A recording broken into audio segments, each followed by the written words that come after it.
Tubular webbing, same principle. You know, I tie a loop in it. I can stop that door from opening. Obviously, I'd want my loop to be smaller than this large loop here, but I can stop it from opening with a small loop like that. You could wrap. It's hard for me to hold. There you go. So I could just wrap and wrap and wrap around there and get it to stop that door from opening. A lot better. Stand on the side. Okay. Yeah. Hold it. You could hold it over there, right? Absolutely. So those are all options. Okay. You can do the same thing with 550 cord. You know, like those paracord bracelets that everybody wore because they were super trendy, and now they're not trendy anymore, so nobody wears them. The idea was you could unravel that, have usable cordage to help you in an emergency situation. Okay, what else could I use though? I didn't have any of this stuff. What could I use? Blinds. Shoelaces, blinds. How about these? You know what's really tough? All these computer cables. You know, you go take all these, every freaking conference room has a bunch of long cables to power the computer systems and whatever. Take those and tie off onto something like this. They work excellent. Okay. Nothing else for me to attach to on this door. Okay. Sometimes you can get behind these crash bars, like on that door. If they have a handle, you can attach to a handle, right, and keep the handle closed. Same thing. You use that loop, make yourself a slip knot, go around the handle, and then yeah, just stand off to the side, right, and you can hold that door shut. Anybody ever researched or read about Virginia Tech shooting? Nobody? Okay. So Virginia Tech, if you remember, 28 of the 30 kids were shot in the head at Virginia Tech. Why? They didn't do anything, right? You can't shoot 28 people. 28 out of 30 headshots? Not unless they're just sitting there holding still. Okay? Except for one classroom. One of the classrooms, the professor used his body, he barricaded the door, he held it shut. The shooter was not able to get into the room. What did he do? Shot through the door, killed the professor. Everybody in the room lived, though. Okay? Why do you think the kids didn't do anything, those college kids? Scared? Sheep people, right? They don't know any better. Why do you think the professor did something? He actually fought a little bit, right? He barricaded the door. Why? Does anybody know anything about this guy? He survived the Holocaust.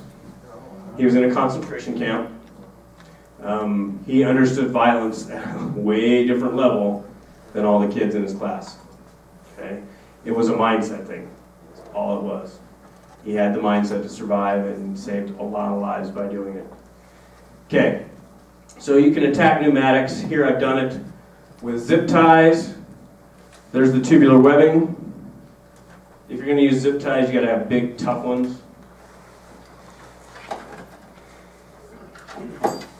Like these. These work really good.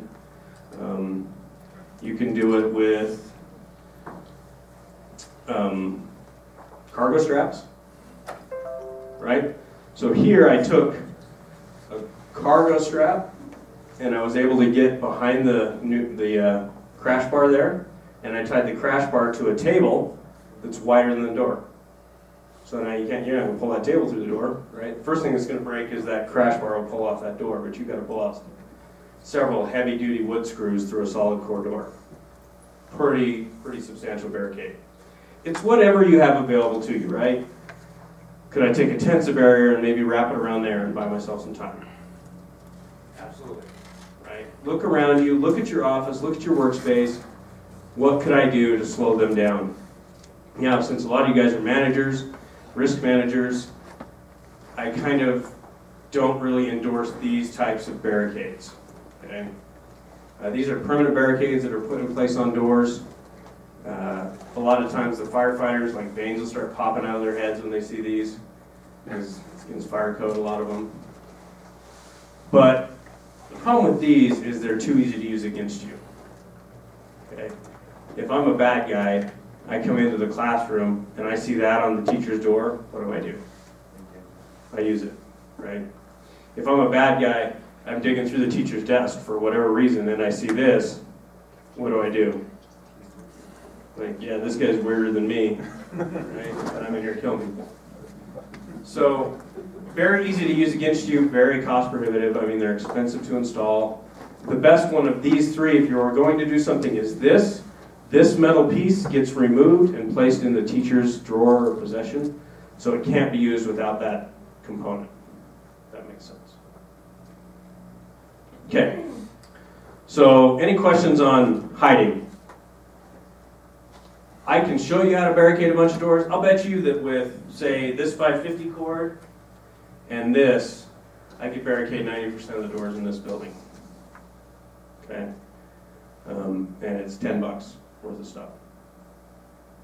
So, yeah. And like I said, everything is dual purpose. I'll show you how to make a tourniquet out of tubular webbing. You stab somebody in the face with this, hit somebody with a carabiner, etc., etc. So, speaking of stabbing people in the face, let's get to fight. Okay. Now, I'm well aware that some people may not want to fight or do not want to fight, but that may drastically change if you see somebody shot and killed in front of you, or if it's your family that is in danger. Okay? So I think you ought to give it some serious thought. If we fight, this is going to be violent, it's going to be crazy, it's going to be the most violence you've probably experienced in 20 seconds, and it's going to be draining, okay? If we're going to fight, we want numbers. Is there any doubt that you guys, all of you people, could overpower me? You could, right? Might some people get hurt? Yeah, some people might get hurt, some people might get killed. Not going to be all of you. Why was one dude in Florida able to shoot 100 people and kill 49? Nobody fought back, right? They're actually in the bathroom stalls recording it and putting it on the internet. If I was in there, I'd be breaking apart bathroom stalls and coming up with something to stab this guy in the face with, right? Something, okay? They really did nothing, and I'm not victim blaming, it's simply where we're at in our society, right? Good or bad. We don't have a lot of fighters left anymore, it doesn't seem like. How is a guy at a military base able to shoot some people and not come out of there with 16 butter knives in his ribcage? You know? They don't allow him to be armed on base. That's changing on a lot of bases now. But I would think that on a military base that he would face some serious repercussions, at least come out of there black and blue and pretty beat to hell. But anyway, we have to be committed. You can't hold anything back in this fight, and we want to use a little bit of surprise, okay? Our goal is to force him to defend. Right now, he's been in here on the offensive, attacking people. Nobody's really stopped him to this point because he's still doing it. We need him on the defensive. Once he is fighting to defend his own life, it'll drastically change everything. So we want him on the defense. Okay, so let's say we're in this room and I found a power cord and I found a doorstop and I broke a leg off a table. Okay, and we tied the door shut there in the back, but he's coming through. We think he's going to make it through. What could we do? Be ready, right? So it's easy to say, be ready. But when you're stressed, you need finite plans, okay? So I will say, okay, you, take this club. I'm going to have to move around again, okay? I will make assignments to people, okay? We say the most important job on the SWAT team is your job, okay? So I will say, okay, you, stand here with this club. And when he comes through that door, swing for the fences, right? Now I may say, okay, what can I do with this? It doesn't work on this door because it swings the other way. What can I do with it? Throw it at him. Why? It's a distraction, right? If I throw this at anybody, what are they going to do? Okay, so what if I throw it at him And then I start running this way, fast. Who's he going to track? Me. I'm going to draw him straight into that guy. He's going to pay no attention to that guy standing there with the club. And he's going to lay right into him, okay?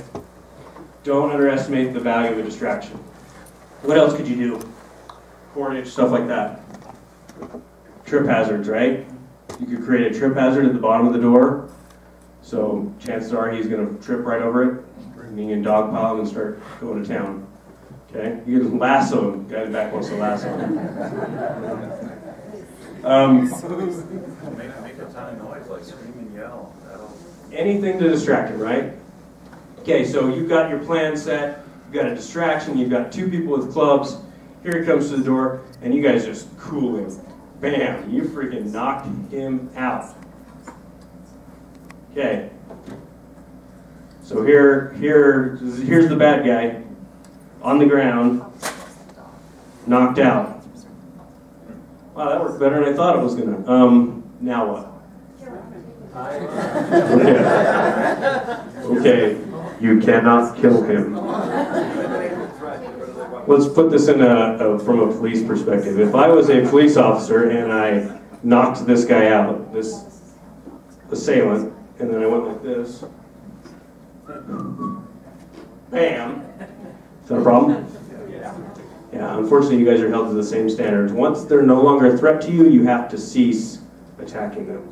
So my question is really, let's say that we've got somebody, we shot 4 or 5 other people. I am no expert on whether he's out cold or whether he's going to come back to or if he's going to grab. So you're still in fear for your life. Yeah. So then you're still good to keep going. As long as you're still in fear for your life, a reasonable person, you're good to keep going. The law protects you. And it's the same with officers. As long as a reasonable officer believes that this guy's still a threat, we can continue to do whatever, whether it's tasing or whether it rises to the lethal force. You can continue as long as there's still a threat.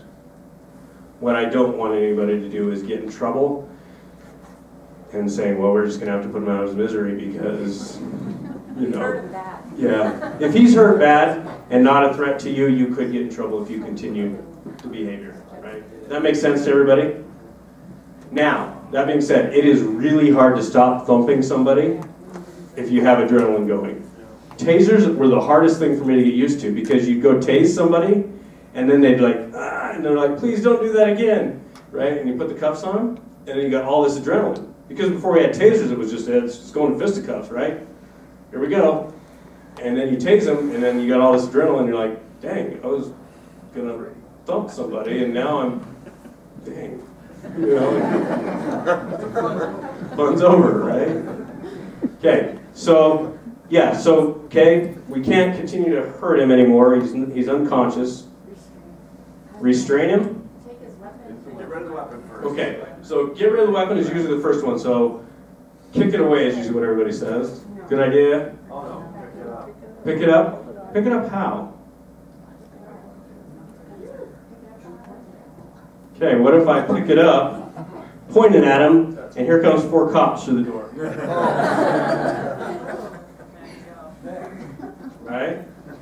I mean, I'm not great at math, but 2 + 2, right? Okay? If you're going to pick up the weapon, and I think it is a good idea to get it out of this situation, pick it up like this. You can kick it, but kicking it just moves it further away, right? It doesn't really take it out of the problem. What if I pick it up like this? Okay? Cop comes through the door, they're not going to really perceive this as a threat. And I take it and I put it somewhere where he's not going to find it. Okay? Or a garbage can. Or a false ceiling. Okay? Alright, now the weapon's out of the problem. Cops come through the door, they're not going to shoot me. Okay, because I don't have a gun in my hand. Now what? You've got your recorder timed up. So you can tie them up, okay? If you're going to tie somebody up, splay them out. This arm to that door, this arm to that door, this foot to that door, and that foot to this door. Like this. That's how you tie people up, not this Hollywood nonsense, okay? What might be a better option, though? Just get out of there. Yeah, right? Remember, run, hide, fight doesn't end at fight. I just kicked the hell out of this guy, took his gun away, There's a door right there. I'm out. Right? Walk out the front door. There's 50 cops there. Hey, he's in room 230. He's bleeding. You probably want to take a medic. And you know, you guys hiring, right? you just did our job. Okay? Just because you fought doesn't mean you can't go back to running now. Kick the crap out of him. You know, whatever. Lock the door. Lock him into the room. Okay? If this guy wakes up, think he's going to find his gun? No. Okay. You guys, I mean, he was unconscious. Anybody ever been knocked out? Not real clear for a while, right? You're kind of, okay. Or maybe days. So, yeah, just think about that. Okay. I'm running a little bit. I'm going to hurry up and get through this because I'm running a little long. So, here is the Utah statute that allows you to use deadly force. You might want to write that down because that'll answer all your questions about when you can continue and when you can't, and all that stuff. 762407 is the statute. You guys have the handout, so. Okay, let's go over medical treatment. We'll be done. 5 minutes. Okay. This acronym here, MARCH, massive bleeding, airway, respiration, circulation, and hypothermia. Anybody in here ever taken CPR courses? So you understand the importance of an airway, head tilt, jaw thrust, chin lift, you know, patent airway. You understand the importance of respirations and chest compressions and circulation. You understand all that, right? You get that in CPR. Are people dying because they're not breathing in an active gunman? What are they dying from? Bleeding. Okay. If I have somebody that is bleeding and I don't control that and I start chest compressions, what do? You pump it out faster. Okay. So, I'm going to assume that you all have a fairly decent knowledge of this. Let's spend some time here. Massive bleeding. We have to stop those bleeders. If I had a full femoral severance, femoral artery is the one inside your leg here. How long do I have? 2 minutes till death. How long do I have conscious? About 30 seconds. Okay. And those are not 30 great seconds, right? At about 10, 15 seconds, you're going to start to lose dexterity and your vision will blur. So if I was shot in the leg, I could stop that pretty easily with a tourniquet. Okay. So I'll put a tourniquet on me right here. And I will stop all the bleeding in that way. Okay, but I got a tourniquet on there now. You've probably heard, don't put a tourniquet on or you're going to lose the limb. They used to teach us that all the time, Boy Scouts. Not true, okay? You can have a tourniquet on for up to 6 hours, the limb still will be fine. Okay, you may have heard, once the tourniquet's on, loosen it every 15 seconds or every 15 minutes. Don't do that. Once it's on, leave it on, okay? So when I put a tourniquet on, I put it as high and as tight as I can, okay? Don't put a tourniquet on above the knee, below the knee, down lower. Put it as high as you can on that affected appendage, all the way to the top, okay? This is a CAT tourniquet, which stands for Combat Application Tourniquet. But there's other styles of tourniquets. I carry on my belt here, my handcuffs, a rat tourniquet. This one works a little bit different. Create a loop here, put it around your arm, and then it's just wrap. Okay, and then you tuck it back in on itself, but I won't tuck it in because I had to cut one off because they don't come off after you tuck it in. So tourniquets. Tourniquet appendages high and tight, cinch down till the bleeding stops. That will save a bleeder. Okay. However, there are places we cannot put a tourniquet. Where? Neck. Thank you. Don't put a tourniquet around anybody's neck. Okay. But junctional hemorrhages. People can bleed in the hips or in the shoulders or the neck as much as they can from those same arteries and veins exist through my hips, right? So if somebody is shot in the hips, you're going to have to do what's called packing the wound. If they're bleeding and they're shot in the hip, you need to pack the wound. All that is I'm going to take material and I'm going to fill that wound channel, that wound cavity, with something other than blood. You can't just do it with pressure. You can put as much pressure as you want, you're not going to break their hip. Okay? You cannot do it with just pressure. So I'm going to take something. Gauze works great, socks work great, t-shirts work great. Hemostatic gauze works the best. It's got a chemical in it that causes blood to clot, and you can stop a full bleed, stop a full femoral bleed with just this alone. It's excellent stuff. I'm going to find that bullet hole, and I'm going to start pushing material into the wound. Yeah, it's kind of gross, right? In fact, I think there's a video link on one of my handouts. Don't click on it if you're squeamish. Okay. And I'm going to fill that wound cavity with all this material instead of blood. And I'm basically creating a pressure dressing internally. And I'm going to pack that full till I can't hold anything else in there. So pack junctional hemorrhages. And then the last thing is we need to seal chest wounds. Okay? If somebody gets shot in the chest, you need to seal that. The reason is just the atmospheric pressure venting into the chest. Your lungs aren't used to fighting against atmospheric pressure because there's a vacuum in your chest. And so we need to stop that atmosphere from getting in there. And it would go with anything. If somebody got stabbed, and one of my buddies was skiing up in Logan and got impaled on a branch and got a sucking chest wound and went through the back here and came out, and so they had to put chest seals on there to stop that air from getting into the chest cavity. So you could have it in a car crash, you could have it skiing, you know, you could have it out here on your freaking razor or whatever, right? Running around. So an occlusive dressing is anything that stops air. Okay, so I could use plastic bag, I could use freaking M&M's, right? Whatever.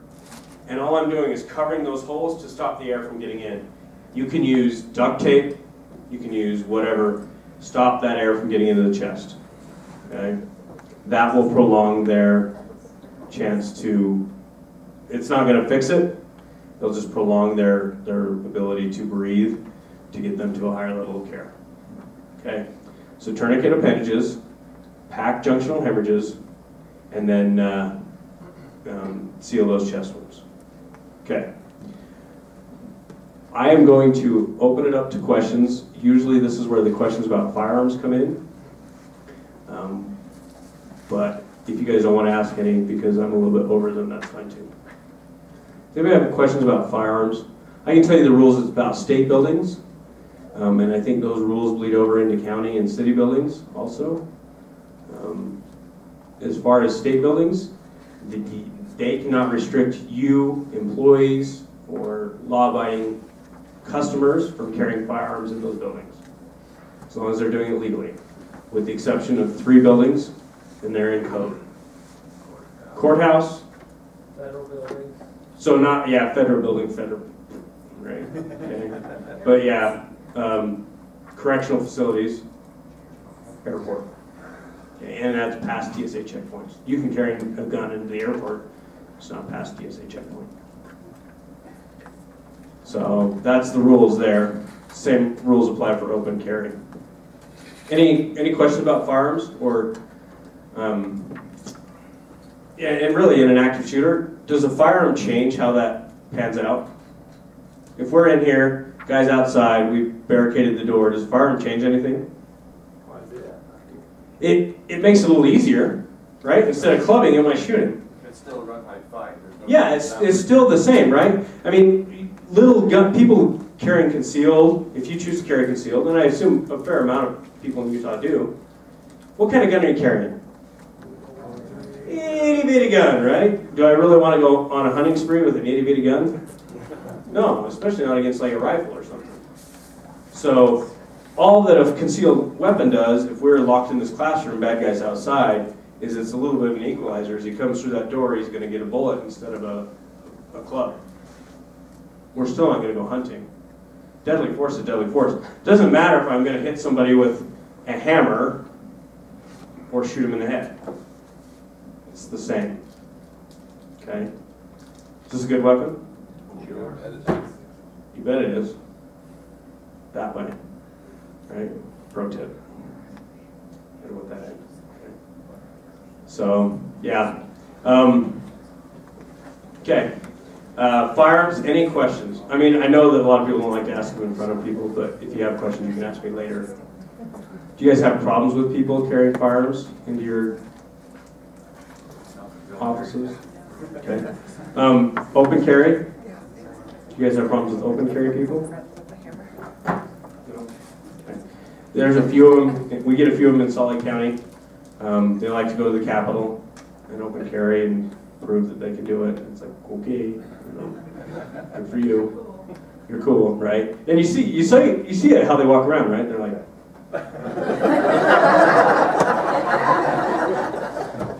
we know you got a gun. So,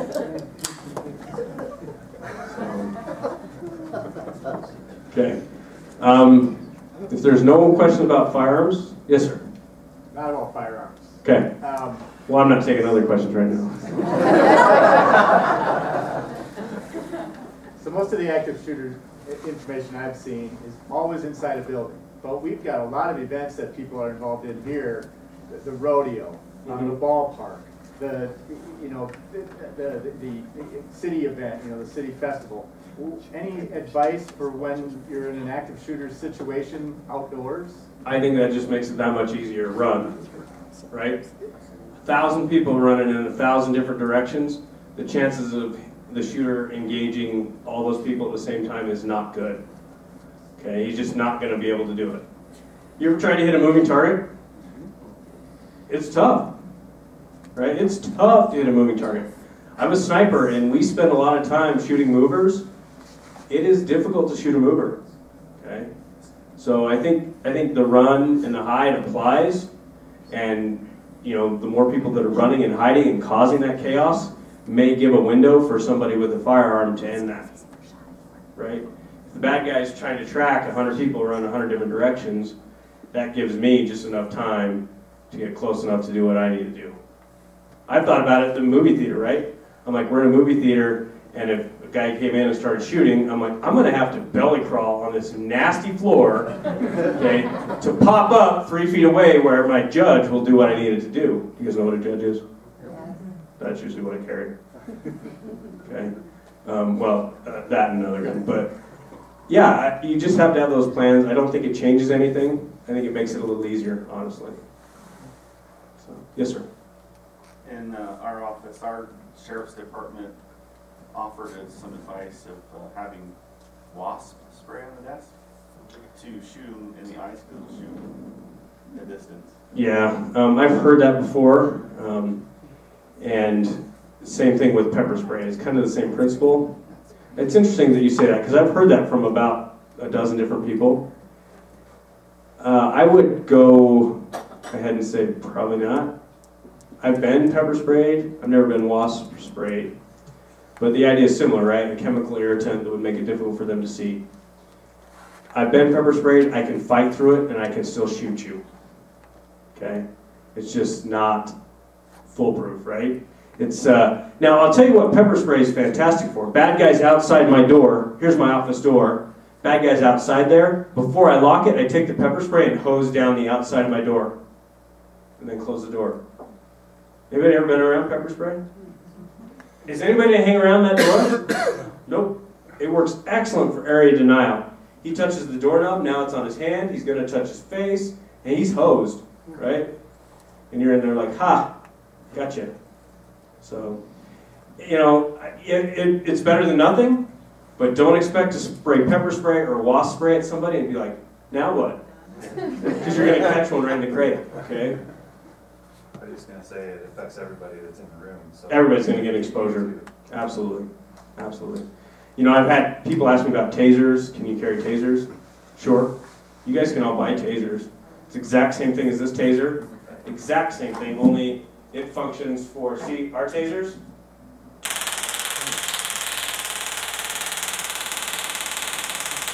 That is the longest 5 seconds of your life. Okay?